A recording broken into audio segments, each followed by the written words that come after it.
Hello and welcome back. Today is the last video of the series that I've been running for the past 10 weeks.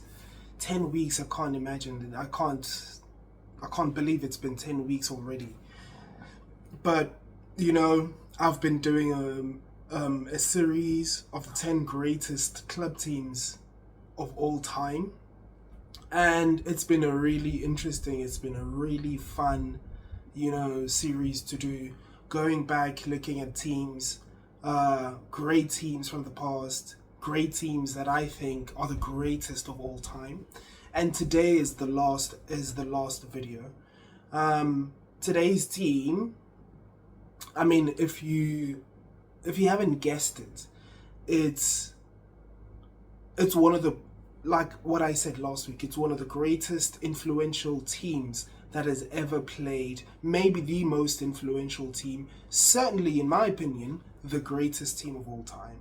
It had everything. It had the greatest midfield duo, had the greatest midfield duo, had the greatest midfield trio, greatest player at the peak of his powers, greatest manager, all that. And so if you have not thought, or if you still are trying to figure out who I'm talking about the 2010-2011 Barcelona that won a double. But before we get into today's video, please remember to like, subscribe on the channel, comment down below what your thoughts are. What do you think of this team? What do you think of the videos that we've done in the past? Let us know. Also follow us on Instagram as well at WeTalkFootball24 and on Facebook at WeTalkFootball. Okay, needed to sort out my camera. Hopefully it looks okay. But as I mentioned, I think this is the greatest team that's ever played football. This is by far, for me, the greatest team that's ever played football. And like, we're going to talk about trophies, right? But if you look at the trophies that they accumulated that season, not very much. Like, they won 2 trophies. They won the Champions League and they won the league, La Liga. But if you look at how they did it, you know what I mean? Like, it was so dominant. I know there are teams that have won the treble, and this team has only won a double. But how they played, how they won these 2 trophies makes them the greatest team of all time, in my opinion.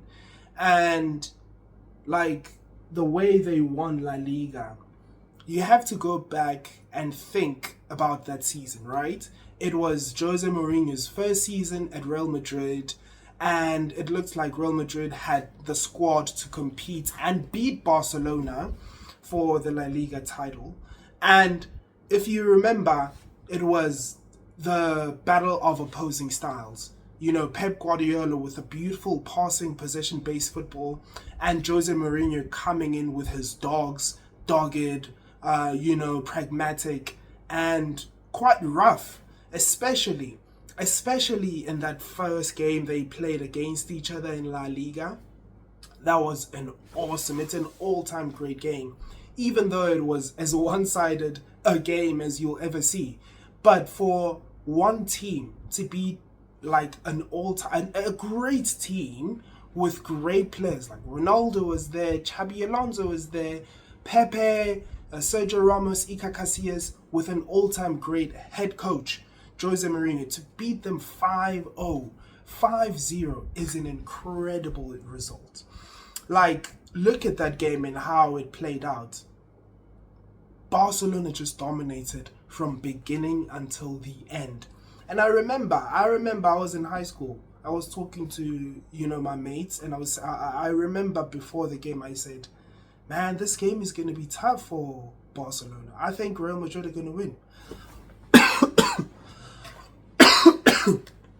I thought Real Madrid were going to win. Because at the time, I thought they had the better players. I thought, like, because of Cristiano Ronaldo being there and the additions that they had. Remember, they'd just signed Mesut Ozil. And I thought he was going to be such an X factor for the team. You know, going forward, they had Di Maria, they had Benzema. They had no chance of winning that game. Sorry.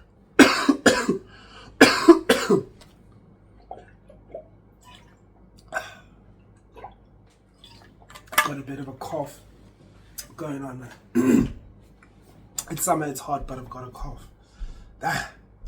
Anyway, like watching that game, as I said, I told my mates, I thought Real Madrid had a better team, they were going to win.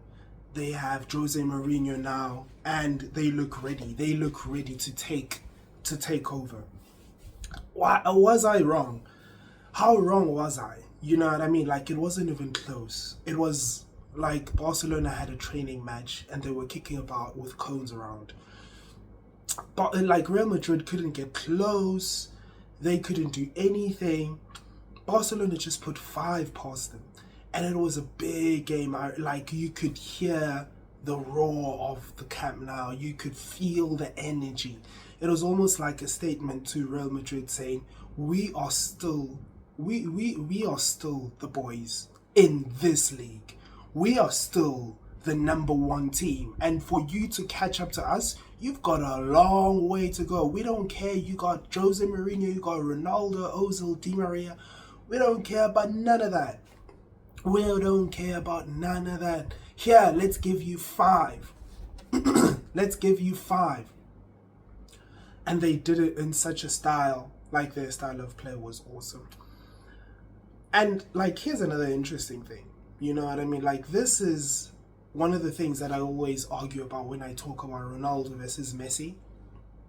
Like, Messi didn't score that game, but he was the best player on the pitch, easily.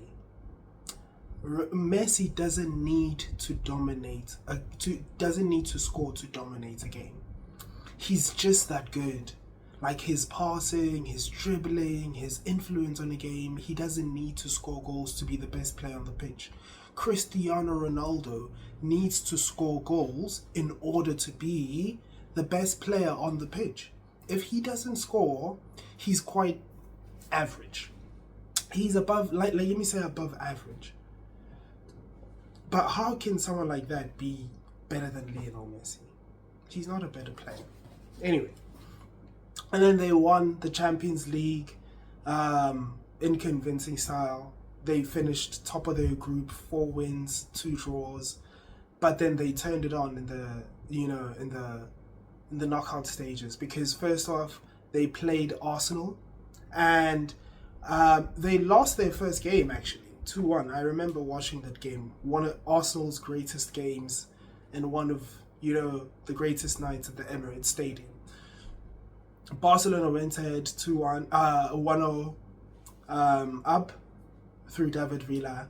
But Arsenal came back, scored 2 goals, and we won the first leg. Man, that was huge. That was huge for Arsenal, because that was Barcelona at their peak. And then we went to the Camp Nou. Now, there's been like a lot of controversy around that game, because Robin van Persie gets sent off because he kicked a ball away and he had already had a yellow card. But he wasn't trying to kick the ball away. He was actually trying to go for goal. He was shooting at goal, trying to score. And the referee thought he was just kicking the ball away. But like Robin van Persie genuinely said he didn't hear the referee's whistle because the stadium was so loud. Now Arsenal are down to 10 men and Messi scores a hat-trick. So like that was that. And it's hard enough to play against Barcelona with 10 men. I imagine it would be hard if you had 12 men on the pitch. But if you're down to 10 men, that's hard. It's almost an impossible task, and they put us away. They did away with us. And then they played against Shakhtar. That was an easy one. They scored 5 in the first leg. They scored 1 and they were through to the semi-finals. Semi-finals, they faced, guess who? Real Madrid. And guess what happened? They beat Real Madrid 2-0. And then I think the second leg was a draw 1-1. And then they went to the final and beat England's champions at the time, Manchester United, with Sir Alex Ferguson. Ronaldo wasn't there no more, but Rooney was peak. That was peak Rooney at his best. Now let's move on to the players and managers. Lionel Messi. There's an argument that's the best version of Lionel Messi. There's a really good argument that we've not seen a better version of Lionel Messi than that 2010-2011 season, because he scored 53 goals and had 27 assists.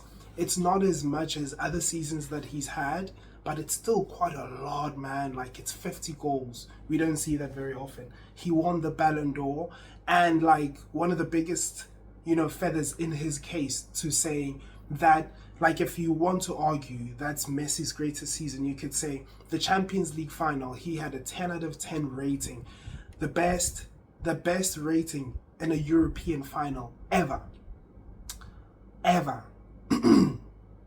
That's insane. Like, that was Messi at his best.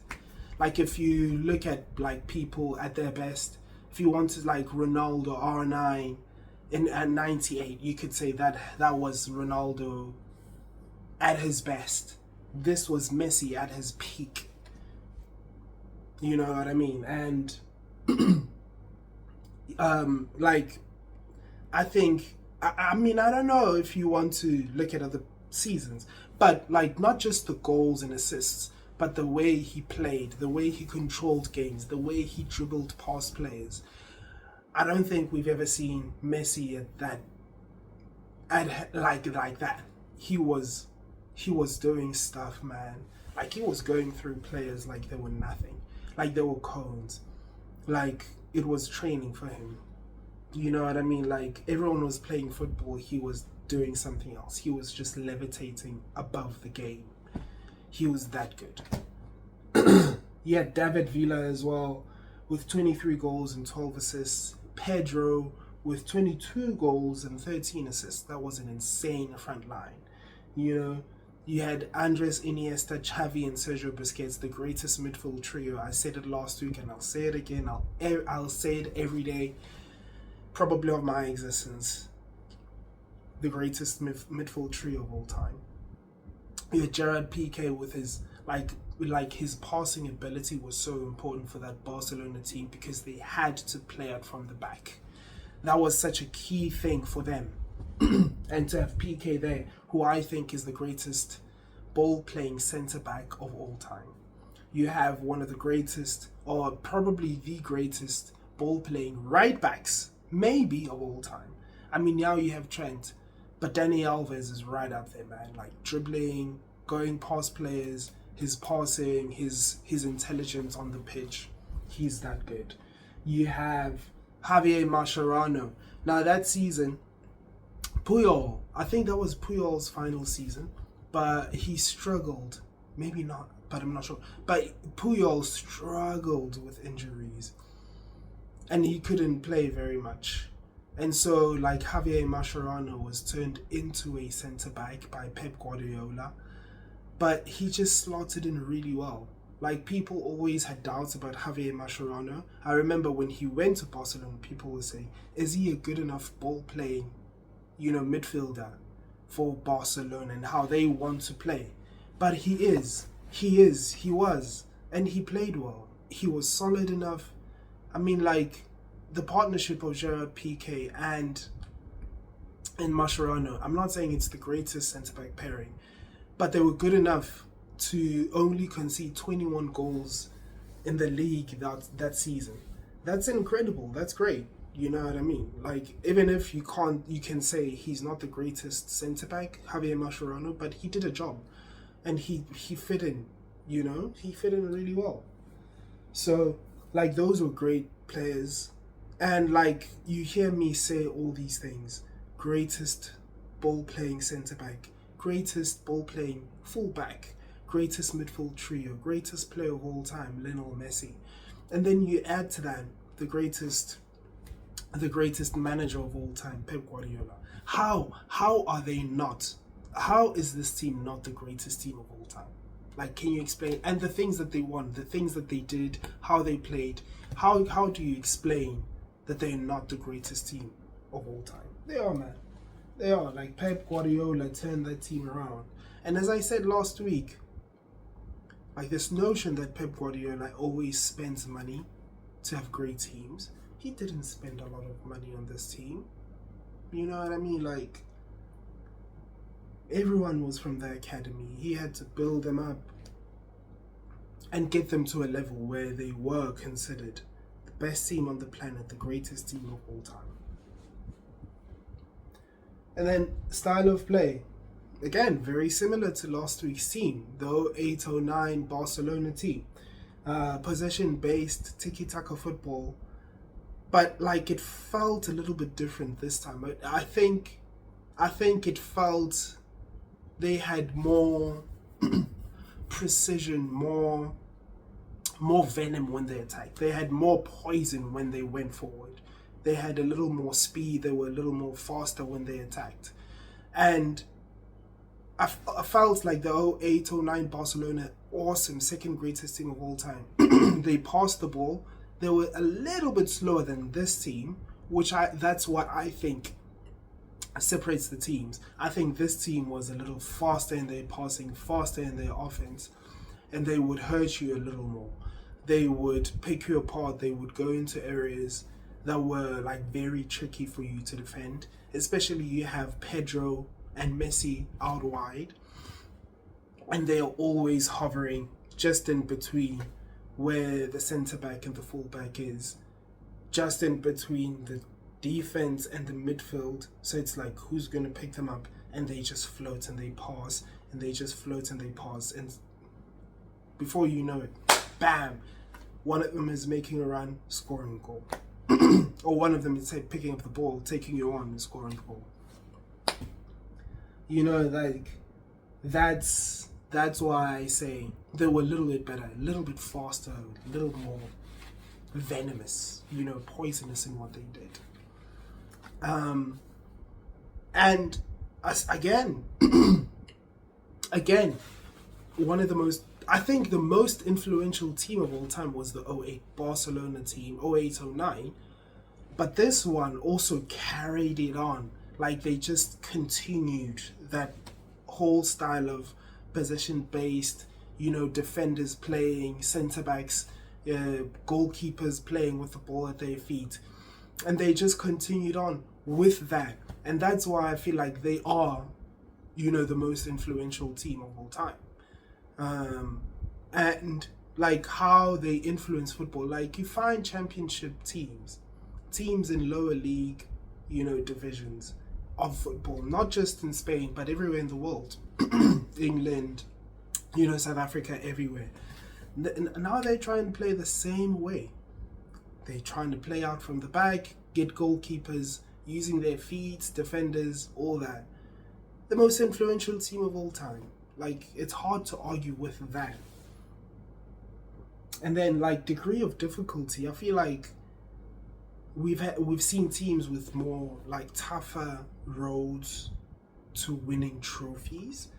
Like, when I think of the 21-22 Real Madrid, when the path they had to go through to win the Champions League, they had to go through PSG, they had to go through Chelsea, they had to go through Manchester City, and in the final they had to play, who did they play? Liverpool in the final. I think they played Liverpool in the final, right? Or am I mistaken? No. But that kind of road, man, like, think about it. That's hard. You know, like, that's a tough road to go through to reaching the final. I think it was Liverpool to reaching the final and winning. And so, but it was still difficult. They had to play Real Madrid in La Liga. They pushed them. As I said, you know, Jose Mourinho, one of the greatest managers of all time, at the peak of his powers, and he went to Real Madrid. They pushed Barcelona. They got 92 points. Barcelona had 96. Real Madrid scored more goals that season in La Liga than Barcelona, but Barcelona had a better defense. They conceded only 21 goals, which is incredible. It's insane. You know what I mean? Like, that's good. That's good. In the Champions League, they had to beat Arsenal in the first round, last 16. I think they had to go through Shakhtar Donetsk in the last 8, but in the semis they had to play Real Madrid again. And they beat them 2-0 in the first leg, 1-1 in the second leg, through to the final. And in the final they had to play England's champions, Manchester United, with Sir Alex Ferguson, Wayne Rooney still going about, you know, Ryan Giggs, Michael Carrick, Scholes was there, Vidic was there, Ferdinand was there, Evra was there, Van der Sar was still there. I remember Rio Ferdinand talking about that game, and he said, you know, like, that game was so perfect from Barcelona. They couldn't do anything. He said at some point PK came to Vidic and Ferdinand and said, you, boom, boom. And that was so funny. It meant like Vidic and Ferdinand were just kicking the ball along, and they made it easy for Barcelona to come back and again and to keep possession and come back and come back. That was an awesome game. For anyone who loves the game, please go watch that game. An incredible final. I know we've just watched PSG beat Inter Milan 5-0, the Champions League final, and it's one of the greatest performances in the Champions League final. I give you that. But it's this was a different level. This was different class. Firstly, Man United are better. Man United was better than this Inter Milan team. And Barcelona put away with them. Mashed them up, bro. And then, that's a difficult road. And then the big games, we've spoken about them already. Beating Arsenal 3-1, beating Madrid 5-0, big game, that was big. Beating Madrid in the semi-finals of the Champions League 2-0, beating Manchester United 3-1 in the Champions League final. Those are big games. Those are big games, and those are like classic matches where people look back in history and like, why is this team so great? You watch those games, you'll understand why. You'll understand how great they were when they put 5 past Real Madrid. You'll understand why when they toyed and played around with Manchester United in the Champions League final. You'll understand why when Messi scored a hat-trick against Arsenal to put us away. You know what I mean? Like, those are the kind of things that you look at and you like, okay, that's why that team is so good. That's why they're the number 1 team of all time. That was fun. That was great. We've come to the end. You know, it's been a great off-season talking about this, looking back, watching old games. But yeah, the 2010-2011 Barcelona, the great Barcelona team, is the greatest club side ever. Let me know what you think. Comment down below, like, subscribe, turn on your notification bell. Let us know what you think. We're looking forward to the season ahead. Get us to 50 subscribers. We can do live videos. And yeah, let's take it forward. Let's see where we go. It's going to be an interesting season.